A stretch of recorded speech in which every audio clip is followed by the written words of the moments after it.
me, oh my. Oh me, oh my. Oh me, oh my. Oh me, oh my.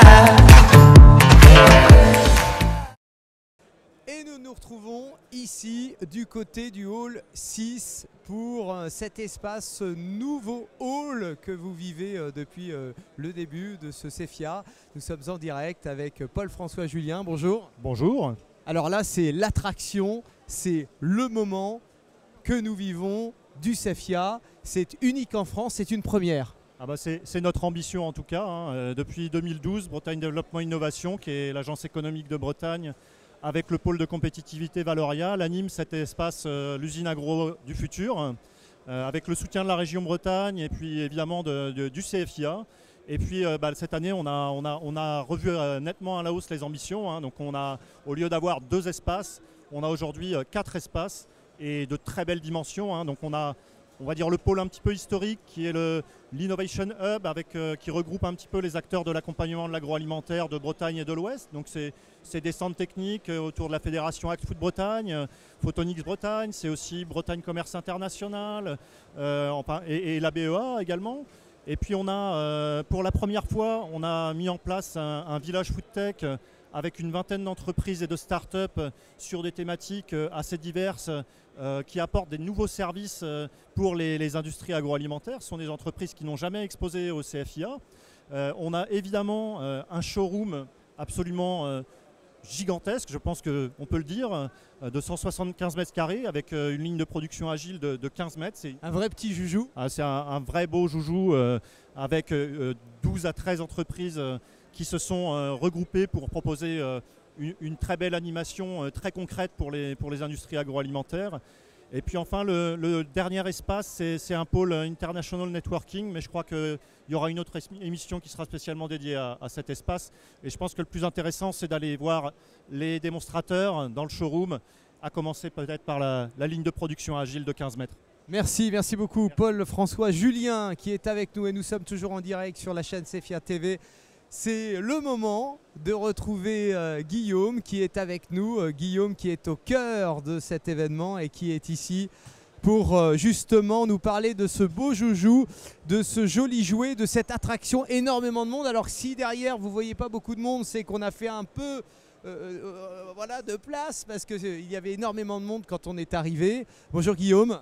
Bonjour, je vais vous présenter donc bienvenue à la ligne de production agile de Bretagne.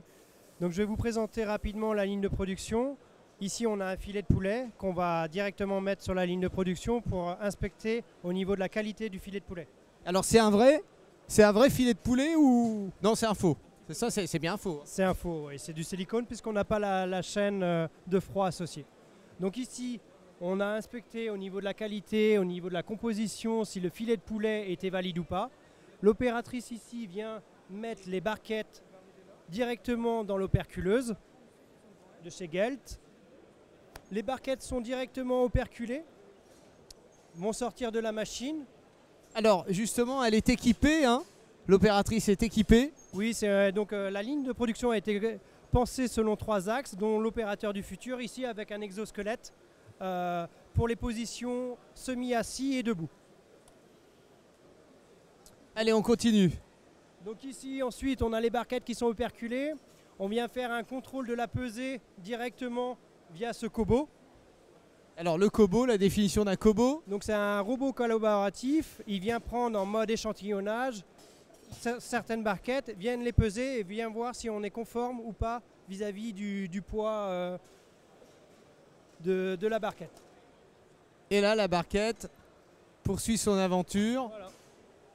Donc ensuite, on arrive sur un module d'inspection pour savoir si la barquette est bien operculée de Bizerba Luceo. Alors là, c'est le Kobo, hein, si on peut faire un gros plan sur le Kobo.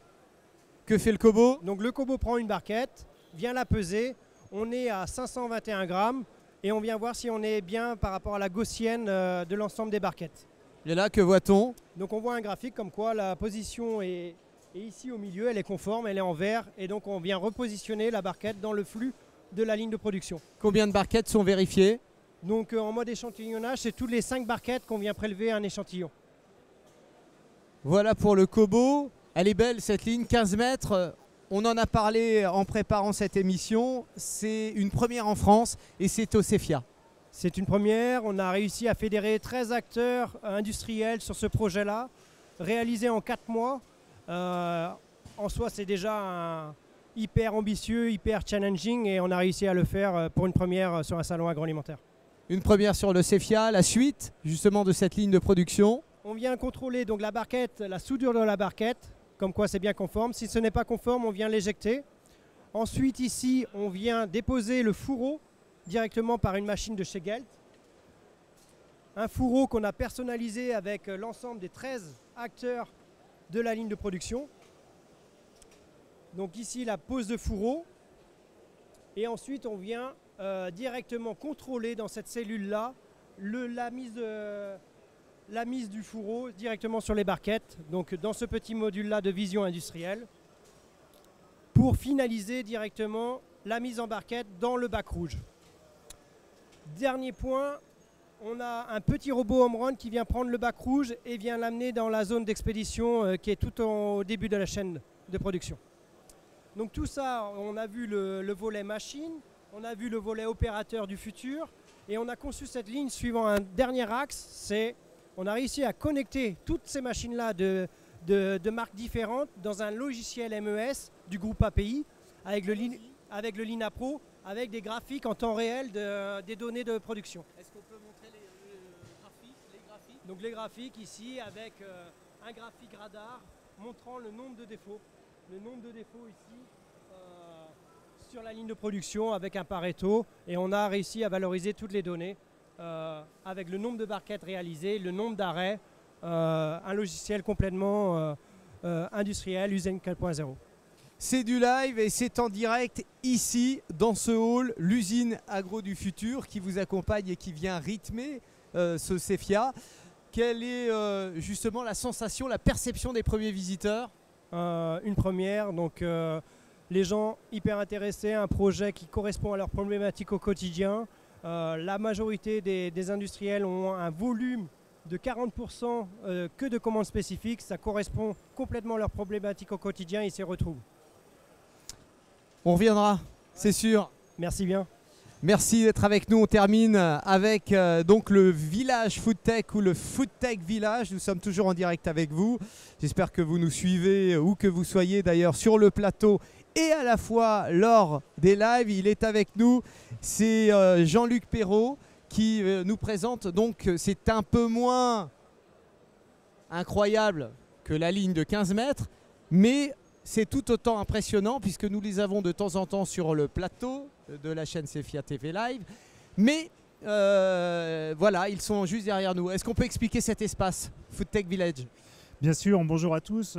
Cet espace, en fait, on a souhaité tout simplement rendre visible certaines innovations émanant à la fois de start-up, donc de jeunes entreprises qui sont récemment nées avec une nouvelle proposition de valeur et de service pour l'industrie agroalimentaire, ou des entreprises un peu plus anciennes, des PME, qui avaient mis en œuvre des technologies dans d'autres secteurs industriels et qui aujourd'hui se proposent de les appliquer et de les adresser spécifiquement au domaine agroalimentaire. Et c'est ce que j'ai envie de vous faire découvrir. Eh bien, allons-y. Peut-être on peut aller un peu plus loin, voir... Alors, peut-être les deux entreprises qui nous font face ici, à savoir Axystem et Atlantic. Dans les deux cas, ce sont des entreprises qui vont traiter de la donnée. On se pose toujours la question de savoir mais à quoi peut servir de la donnée, comment traiter la donnée. Et en l'occurrence, ici, on a deux déclinaisons possibles. Atlantic, simplement, c'est de la donnée qui va être utilisée à des fins d'optimisation énergétique dans les usines. Les usines agroalimentaires consomment énormément d'énergie, que ce soit pour faire du froid, du chaud et du froid parfois. Et donc l'objet, c'est d'utiliser la donnée pour de l'optimisation énergétique. La deuxième société, à savoir Axystem, là on est plus dans la conception de l'automatisation de nos usines. Et là, ça nécessite aussi d'avoir un maximum de données pour concevoir des systèmes automatisés, optimisés. On est typiquement là dans de la rationalisation industrielle et de l'optimisation industrielle. Il faut être productif, il faut être rationnel, il faut optimiser les prix de revient en permanence. Et Axystem est un exemple de solution qui peut être apportée pour résoudre ces équations.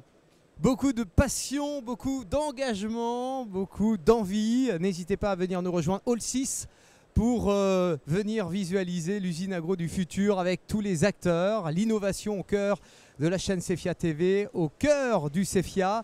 On se retrouve dans quelques instants. Merci, on se retrouvera je crois un peu plus tard. Merci en tout cas et on vous souhaite un bon salon, encore 2 jours, ce n'est que le début. Merci beaucoup. Merci, avec plaisir, et à vous de même. On se retrouve dans quelques instants sur le plateau de la chaîne Cefia TV. A tout de suite et n'oubliez pas de venir ici, hall numéro 6. Oh me, oh my.